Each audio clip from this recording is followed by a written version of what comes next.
Good morning USA Canada Anand ന്യൂസിലേക്ക് സ്വാഗതം.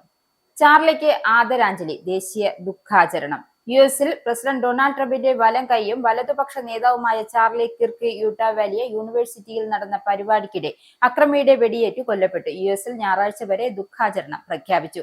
Turning point USA-യുടെ സിഇഒയും സഹസ്ഥാപകനുമായ 31-കാരനായ കിർക്കിന് ക്യാമ്പസിലെ ഒരു പരിപാടിക്കിടെ കഴുത്തിൽ വെടിയേൽക്കുകയും പിന്നീട് ആശുപത്രിയിൽ വെച്ച് മരിക്കുകയും ചെയ്തുവെന്നും ട്രംപ് സ്ഥിരീകരിച്ചു. അമേരിക്കൻ ദേശസ്നേഹിയായ ചാർലി കിർക്കിന്റെ ബഹുമാനാർത്ഥം ഞായറാഴ്ച വൈകുന്നേരം 6 മണി വരെ രാജ്യത്ത് ഉടനീളമുള്ള എല്ലാ അമേരിക്കൻ പതാകകളും ഹാഫ് മാസ്റ്റിലേക്ക് താഴ്ത്താൻ ഉത്തരവിട്ടിട്ടുണ്ടെന്നും ട്രംപ് പറഞ്ഞു. പോലീസ് പ്രതിക്ക് വേണ്ടിയുള്ള അന്വേഷണം തുടരുകയാണെന്നും ചാർലി കിർക്കിന് വെടിവെച്ച കൊന്ന കേസിൽ ചോദ്യം ചെയ്യലിനായി കസ്റ്റഡിയിലെടുത്ത വ്യക്തിയെ ചോദ്യം ചെയ്ത ശേഷം വിട്ടയച്ചതായും FBI director cash Patel social media പോസ്റ്റിൽ ചെയ്തു. അമേരിക്കയുടെ യുവതലമുറയുമായുള്ള കിർക്കിന്റെ അതുല്യമായ ബന്ധത്തെ ട്രൂത്ത് സോഷ്യലിലെ പ്രസ്താവനയിൽ ട്രംപ് എടുത്തു പറഞ്ഞു. അമേരിക്കയിൽ യുവാക്കളുടെ ഹൃദയം ചാർലിയേക്കാൾ നന്നായി മറ്റാരും മനസ്സിലാക്കിയിട്ടില്ല എന്ന് ട്രംപ് പറഞ്ഞു. കിർക്കിന്റെ ഭാര്യ എറിക്കും കുടുംബത്തിനും തന്റെ പ്രഥമ വനിത മെലാനി ട്രംപിന്റെയും പേരിൽ പ്രസിഡന്റ് അനുശോചനം രേഖപ്പെടുത്തി. വെടിയേറ്റതിനെ തുടർന്ന് കിർക്കിനെ ഉടൻ തന്നെ ആശുപത്രിയിലേക്ക് കൊണ്ടുപോയി ശസ്ത്രക്രിയക്ക് വിധേയനാക്കിയതായും സർവകലാശാല വക്താവ് പറഞ്ഞു. പ്രമുഖ വലതുപക്ഷ രാഷ്ട്രീയ പ്രവർത്തകനും എഴുത്തുകാരനും ട്രംപിന്റെ ജനപ്രിയ സുഹൃത്തുക്കളിൽ ഒരാളുമായിരുന്നു കിർക്ക്. US ക്യാമ്പസിലെ വിദ്യാർത്ഥികൾക്ക് യാഥാസ്ഥിക ആശയങ്ങൾ പ്രചരിപ്പിക്കാൻ ശ്രമിക്കുന്ന ലാഭേച്ഛയില്ലാത്ത സംഘടനയായ ടേണിംഗ് പോയിന്റ് USA-യുടെ സ്ഥാപകൻ എന്ന നിലയിലാണ് അദ്ദേഹം ഏറ്റവും കൂടുതൽ അറിയപ്പെടുന്നത്.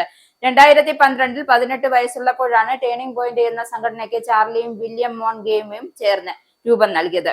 ദശലക്ഷക്കണക്കിന് അനുയായികളുള്ള ഒരു പോസ്റ്റ് കാർഡ് ഹോസ്റ്റ് കൂടിയായിരുന്നു അദ്ദേഹം.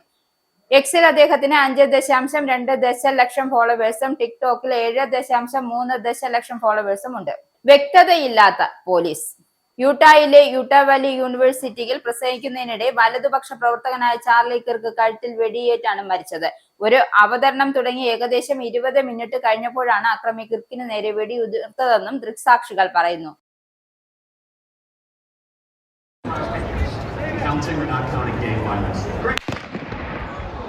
Oh my God. Cody, go, run.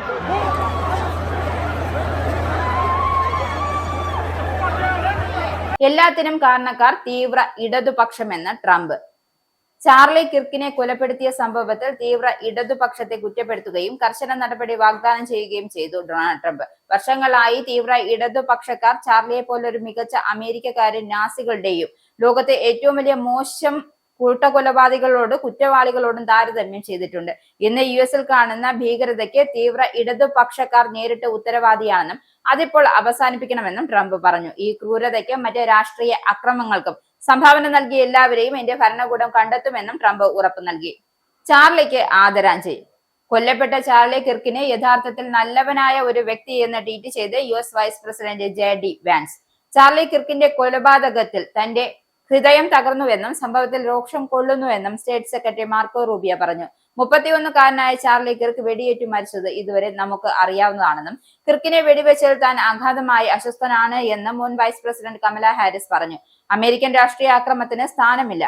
ഈ പ്രവൃത്തിയെ അപലപിക്കുന്നുവെന്നും ഇത് കൂടുതൽ അക്രമത്തിലേക്ക് നയിക്കുന്നില്ല എന്ന് ഉറപ്പാക്കാൻ നാം എല്ലാവരും ഒരുമിച്ച് പ്രവർത്തിക്കണമെന്നും കമല ഹാരിസ് പ്രതികരിച്ചു. സാൾട്ട് ലേക്ക് സിറ്റിയുടെ തെക്ക് ഭാഗത്തുള്ള ഒറൈമയിലെ യൂട്ടാ വാലി സർവകലാശാലയിൽ നടന്ന ആക്രമണത്തെ കോൺഗ്രസിന്റെ ഉന്നത റിപ്പബ്ലിക്കന്മാരും ഡെമോക്രാറ്റുകളും അപലപിച്ചു. ഈ രാഷ്ട്രീയ അക്രമത്തിന് രാജ്യത്ത് സ്ഥാനമില്ല എന്ന് റിപ്പബ്ലിക്കൻ സെനറ്റ് ഭൂരിപക്ഷ നേതാവായ ജോൺ തൂൺ പറഞ്ഞു. ഡാളസിലെ അതിക്രൂരത. ഡാളസിലെ ഒരു മോട്ടോറിൽ ഒരാളെ തലയെറുത്ത് കൊലപ്പെടുത്തി. ബുധനാഴ്ച രാവിലെയാണ് സംഭവം. 50 വയസ്സുള്ള ചന്ദ്ര നാഗമല്ലയെയാണ് കൊല്ലപ്പെട്ടത്. അക്രമിയെന്ന് സംശയിക്കുന്ന 37 വയസ്സുള്ള യോർഡാനിസ് കോബോർഡ് മാറ്റ്സിനെ കസ്റ്റഡിയിലെടുത്തതായും പോലീസ് പറഞ്ഞു. കത്തിക്കുത്തുമായി ബന്ധപ്പെട്ട് രാവിലെ 9:30ഓടെയാണ് പോലീസ് സംഭവ സ്ഥലത്ത് എത്തിയത്.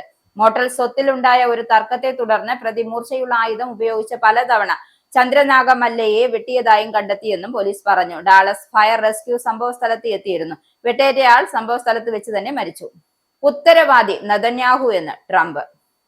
ഗാസയിലെ സംഘർഷം അവസാനിപ്പിക്കാൻ ശ്രമിക്കുന്നതിനായി ഹമാസിന്റെ പ്രതിനിധി സംഘം ചർച്ചകൾക്ക് തയ്യാറെടുക്കുന്നതിനിടെ ഖത്തറിൽ ഇസ്രയേൽ നടത്തിയ വ്യോമാക്രമണത്തിനെ വീണ്ടും വിമർശിച്ച് അമേരിക്കൻ പ്രസിഡന്റ് ട്രംപ്. ആസന്നമായ ആക്രമണത്തെക്കുറിച്ച് US സൈന്യം തന്നെ അറിയിച്ചിരുന്നു. ഇതേപ്പറ്റി ഖത്തർ ഭരണാധികാരികളെ അറിയിക്കാൻ താൻ പ്രത്യേക ദൂതൻ സ്റ്റീവ് വിറ്റ്കോഫിന് നിർദ്ദേശം നൽകി.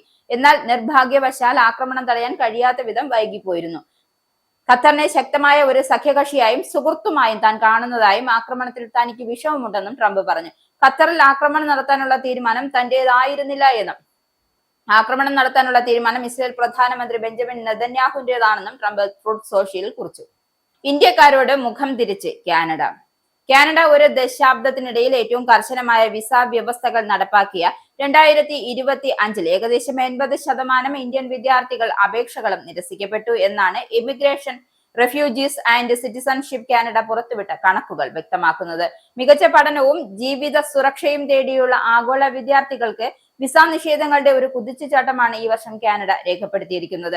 ഏഷ്യയിൽ നിന്നും ആഫ്രിക്കയിൽ നിന്നുമുള്ള അപേക്ഷകൾ ഇതിന്റെ ആഘാതം അനുഭവിച്ചിട്ടുണ്ട്. ഇതോടെ ഇന്ത്യൻ വിദ്യാർത്ഥികൾ ഏറ്റവും കൂടുതൽ ആഗ്രഹിക്കുന്ന ലക്ഷ്യസ്ഥാനങ്ങൾ ഇപ്പോൾ ജർമ്മൻ മുന്നിലെത്തി. അതേസമയം കാനഡയുടെ വിഹിതം 2022 18% നിന്നും 2024 9% കുറഞ്ഞു. 2024 1.88 ലക്ഷം ഇന്ത്യൻ വിദ്യാർത്ഥികൾ മാത്രമാണ് കാനഡയിലെ യൂണിവേഴ്സിറ്റികളിൽ പ്രവേശനം നേടിയത്. കനേഡിയൻ സർക്കാരിന്റെ ഔദ്യോഗിക ഡേറ്റ പ്രകാരം 2 വർഷം മുമ്പ് രേഖപ്പെടുത്തിയതിന്റെ പകുതിയോളം മാത്രമാണിത്. മെക്സിക്കോയിൽ ദാരുണ അപകടം. മെക്സിക്കോ നഗരത്തിൽ ട്രെയിൻ ഡബിൾ ഡെക്കർ ബസ്സിൽ ഇടിച്ചു കയറി 8 പേർ മരിച്ചു. 45ഓളം പേർക്ക് പരിക്കേറ്റു. രാവിലെ 7 മണിയോടെ അറ്റ്ലകോമുൽകോ മുനിസിപ്പാലിറ്റിയുടെ വ്യാവസായിക മേഖലയിലാണ് അപകടം നടന്നത്. രക്ഷാപ്രവർത്തനം നടത്താനായി റെഡ് ക്രോസ്, സംസ്ഥാന police, national guard, States of Mexico prosecutor ഓഫീസിലെ ഉദ്യോഗസ്ഥർ എന്നിവർ സംഭവ സ്ഥലത്ത് എത്തിയിരുന്നു. 50ഓളം യാത്രക്കാരാണ് ബസ്സിലുണ്ടായിരുന്നത്. അറ്റ്ലകോമുൽകോ മറവാറ്റിയിൽ ഫെഡറൽ ഹൈവേയിൽ ഹെറാഡുഡ ഡി പാറ്റ ലൈനിൽ ഒരു ട്രെയിൻ ഒരു ഡബിൾ ഡെക്കർ പാസഞ്ചർ ബസ്സിൽ ഇടിച്ചതായും മെക്സിക്കോയുടെ സിവിൽ പ്രൊട്ടക്ഷൻ ഏജൻസി പ്രസ്താവനയിൽ സ്ഥിരീകരിച്ചിട്ടുണ്ട്. പരിക്കേറ്റവർക്ക് അടിയന്തര ചികിത്സ നൽകിയതായും അവർ വ്യക്തമാക്കി. മോർണിംഗ് ന്യൂസ് അവസാനിച്ചു. നന്ദി, നമസ്കാരം.